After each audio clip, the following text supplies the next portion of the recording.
श्रीमंदिर महाप्रभुंकर दर्शन कर बागेश्वर धाम बाबा धीरेन्द्र कृष्ण शास्त्री मंदिर भितर प्राय घंटाए काल रही बागेश्वर बाबा चतुर्था विग्रह दर्शन कर भाव विहल हो पड़ते बाबा बड़ देउल बड़ ठाकुर दर्शन करने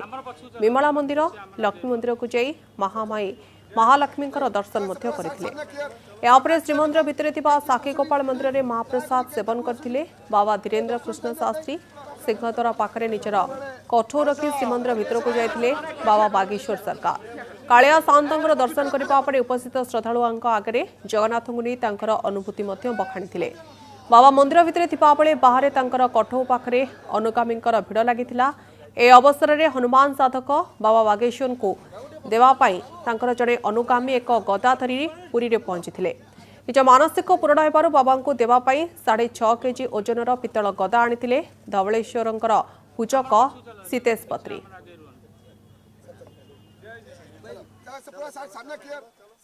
3 वर्ष होलानी बागेश्वर बाबा को फॉलो करुच्ची मोर मानसिक था जे बाबा जो दिन पुरी आसवे से दिन ही मुझे गदा बाबा को देवी किसी भेट होनी किसी कथा है मुझे आज्ञा पुरी सका आसबार था मुझे सका गली कपिलास कपिलास देखिली जे बागेश्वर बाबा आस जगन्नाथ मंदिर मु कपिलास सीधा गाड़ी नहीं एठिक आसी बहुत डिप्रेशन थी डिप्रेशन बाबा को स्मरण कला बहुत डिप्रेशन बाहर को बाहर जाइए तेणुक मुझे गदा बाबा को देवाई चाहिए।